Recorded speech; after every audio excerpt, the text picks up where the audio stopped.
नमस्कार, स्वागत है आपका अमन प्रयास जीकेजीएस लर्निंग प्लेटफॉर्म पर। तो दोस्तों आज है 26 जुलाई। तो 26 जुलाई के अग्निवीर एयरफोर्स 101 का जो एग्ज़ाम था आपका ख़त्म हो गया है। तो जिन लोगों का भी एग्ज़ाम था 26 जुलाई का, आशा करते हैं कि अच्छा गया होगा। तो आज के इस वीडियो में फर्स्ट, सेकंड और थर्ड जुलाई के पूछे गए सभी प्रश्नों को देखे गए, जो कि दोस्तों आपका 100% रियल एंड ऑथेंटिक प्रश्न होगा। अगर आपको किसी प्रकार की कोई समस्या होता है तो आप हमें व्हाट्सएप नंबर पर मैसेज कर सकते हैं। आपको व्हाट्सएप नंबर सामने दिया गया है। तो चलिए दोस्तों शुरू करते हैं।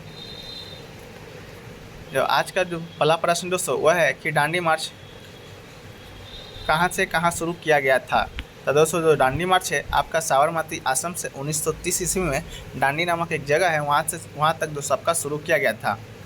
इसके अलावा है दोस्तों आपका कि वर्तमान में मौलिक कर्तव्यों की संख्या कितनी है। तो दोस्तों वर्तमान में जो मौलिक कर्तव्यों की संख्या है वो दोस्तों आपका 11 है। तो मौलिक कर्तव्य है कहाँ पर, तो संविधान के भाग 4 में आपका मौलिक कर्तव्य वर्णित है।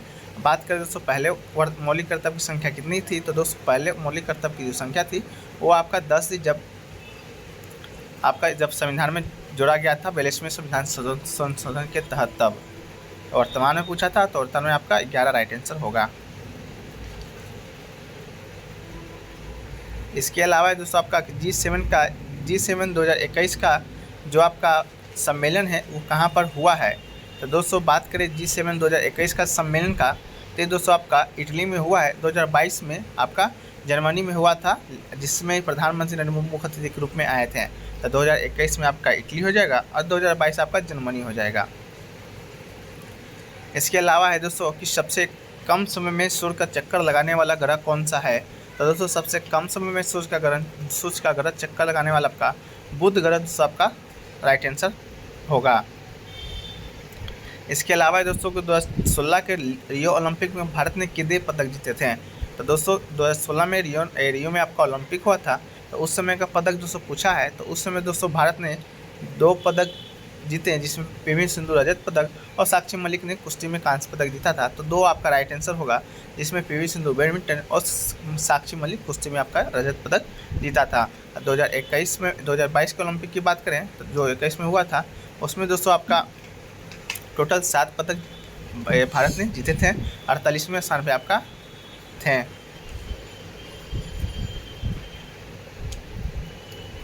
इसके बाद दोस्तों कि वन हु लव्स बुक्स, जो बुक्स को प्यार करते हैं उनका दोस्तों एक वर्ड में आंसर देना था। 1 वर्ड पूछा था आपका, तो उसका 1 वर्ड दोस्तों आपका हो जाएगा बिब्लियोफाइल। दोस्तों आपका ये इसका राइट आंसर हो जाएगा आपका वन हु लव्स बुक। इसके अलावा दोस्तों आपका पूछा था कि ओपेक का फुल फॉर्म क्या है। तो दोस्तों ओपेक का फुल फॉर्म आपका होता है organization of petroleum exporting countries, आपका ओपेक का फुल फॉर्म होता है।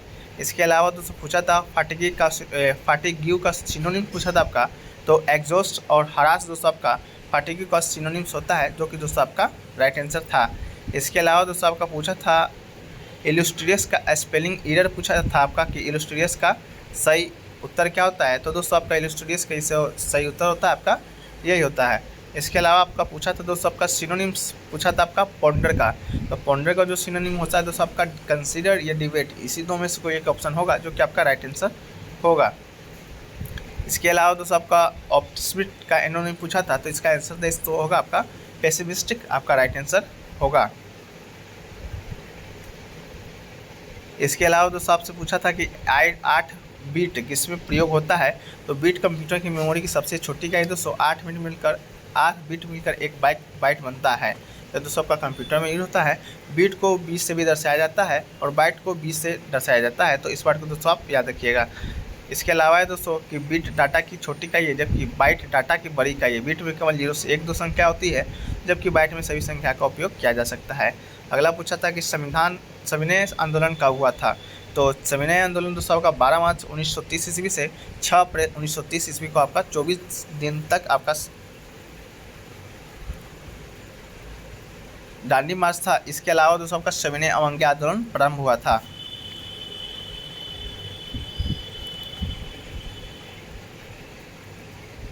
इसके बाद दोस्तों फर्स्ट शिफ्ट की बात करें तो फर्स्ट शिफ्ट में कहाँ से प्रश्न आए थे आपका। पहला तो आपका आया था a person who more experience उसको क्या कहा जाता है? तो दोस्तों उसको स्किल्ड, एक्सपर्ट, प्रैक्टिस, वेटरन, एम्पलिस्ट, वर्स, एडप्ट, क्वालिफाइड, ये दोस्तों कहा जाता है। तो इसमें से देख लीजिएगा आपका कौन सा ऑप्शन आपका आया था एग्जाम में। इसके बाद दोस्तों डायरेक्ट इनडायरेक्ट से प्रश्न आया था, नाउन से आपका प्रश्न आया था, अनसीन पैसेज आए थे दोस्तों, उससे 5 क्वेश्चन आपका आया था। मैथ्स की बात करें तो मैथ्स में ट्रिगोमेट्री से 3 क्वेश्चन आया था, अलजेब्रा से आया था, कर्व बाउंडेड एरिया से आया था, नॉन फिक्स कैलकुलस से आपका एक क्वेश्चन आया था। इसके बाद फिक्स कैलकुलस से एक क्वेश्चन आपका आया था मैथ में। इसके बाद सेकंड शिफ्ट की बात करें तो सेकंड शिफ्ट में आपका प्रीपोजिशन से एक प्रश्न आपका आया, क्वेश्चन आया था। पैसिव वॉइस से आपका आया था, डायरेक्ट और इनडायरेक्ट से आया था आपका एक प्रश्न। इसके बाद वन वर्ड से आया था। इसके बाद एंटोनिम्स एक आया था और सिनोनिम्स 2 आपका आया था सेकंड शिफ्ट में।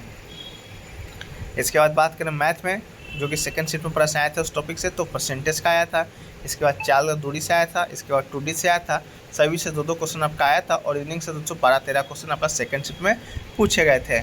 इसके बाद थर्ड शिफ्ट में कहाँ से प्रश्न आए हैं? तो थर्ड शिफ्ट में दोस्तों आपका आया था नेशनल सिंबल ऑफ इंडिया आ रहे हैं। तो सत्यमेव जयते दोस्तों कहाँ से लिया गया था आपका जो नेशनल सिंबल ऑफ इंडिया है, तो दोस्तों सूत्रकाय उपनिषद से आपका लिया गया है।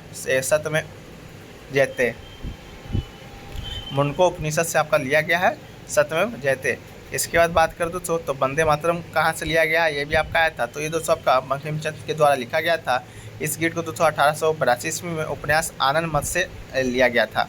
तो दोस्तों आनंद मठ आपका राइट आंसर होगा। इसके बाद टोक्यो ओलंपिक में भारत ने कितने मेडल लाए थे? तो दोस्तों टोक्यो ओलंपिक में भारत ने 7 मेडल लाया था और 2016 में आपका 2 मेडल आया था। इसके बाद बिगेस्ट आइसलैंड पूछा था। तो दोस्तों आपका जो ग्रीन आइसलैंड है और दोस्तों आपका सबसे बड़ा आइसलैंड आपका है। इसके बाद दोस्तों आपका कंट्री ऑफ राइजिंग सन आया था। उगते हुए सूरज किस कंट्री को जानते हैं? तो दोस्तों आपका जापान जो कंट्री है उसके उगते हुए सूरज के नाम से आपका जाना जाता है। इसके बाद लैंड ऑफ मिडनाइट आया था। तो लैंड ऑफ मिडनाइट सन आया था। तो दोस्तों आपका नॉर्वे है, जो कि दोस्तों लैंड ऑफ मिडनाइट सन के नाम से भी जाना जाता है। इसके बाद वाटर पल्स सिटी आया था। तो आपका दोस्तों जो मध्य प्रदेश होगा राइट आंसर होगा। India first water pulse city दोस्तों आपका इंदौर है, जो कि दोस्तों मध्य प्रदेश में पड़ता है। इसके अलावा प्रोहिबिटेड का सिनोनिम्स आया था। तो प्रोहिबिटेड का सिनोनिम्स दोस्तों आपका फॉरबिड, बैन, बार, इंटरडिक्ट, वेटो और प्रोस्क्राइब आपका होता है दोस्तों प्रोहिबिटेड का सिनोनिम्स। इसके बाद एंटोनिम्स की बात करें तो permit, authorize, allow and facilitate आपका सिनोनिम्स होता है प्रोहिबिटेड का। इसके बाद बात करें एक्साइटेड का एटोनिम्स आया था। तो इसका इंडिफरेंट, बोर, डिप्रेस और सिनोनिम्स दोस्तों आपका होता है provoke, stir up, elect, rouse, arouse, stimulated and kindle आपका दोस्तों सिनोनिम्स होता है एक्साइटेड का। इसके बाद बात करें दोस्तों मैथ में कहाँ से प्रश्न आपका आए थे? तो मैथ में डिटर्मिनेशन से आया था, मैट्रिक इंटीग्रेशन से आया था, डिफरेंशिएशन से आया था, रीजनिंग और नॉन वेरिएबल से 3 क्वेश्चन आपका आए थे। इसके बाद इंग्लिश की तो बात कर ली, इंग्लिश में कहाँ से प्रश्न आ रहे हैं आपका? तो antonyms 1, synonyms 1, direct, indirect, spotting, year से 1, पैसेज से 3 से 4 क्वेश्चन आपका आया था, एक्टिव एंड पैसिव वॉइस आया था और एक क्वेश्चन दोस्तों आपका सबसे एक क्वेश्चन आपका आया था। इसके बाद पैसेज से आपका 3-4 क्वेश्चन था, एंटोनिम एक था, सिनोनिम्स था और डायरेक्ट, इनडायरेक्ट और स्पेलिंग एरर से एक प्रश्न आपका आया था। तो दोस्तों ये रहा आपके आज के अग्निवीर एयरफोर्स का जो एग्ज़ाम हुआ है उसमें से कुछ प्रश्न दिए गए थे और कहाँ से प्रश्न आ रहे हैं उस टॉपिक को भी आज की इस वीडियो में देखें। तो दोस्तों वीडियो कैसा लगा कमेंट सेक्शन में बताइएगा। अगर अच्छा लगा हो तो वीडियो को लाइक जरूर कीजिएगा, चैनल पर नए हैं तो चैनल को सब्सक्राइब कर लीजिएगा। तो मिलते हैं दोस्तों नेक्स्ट वीडियो में, जब तक के लिए जय हिंद, धन्यवाद।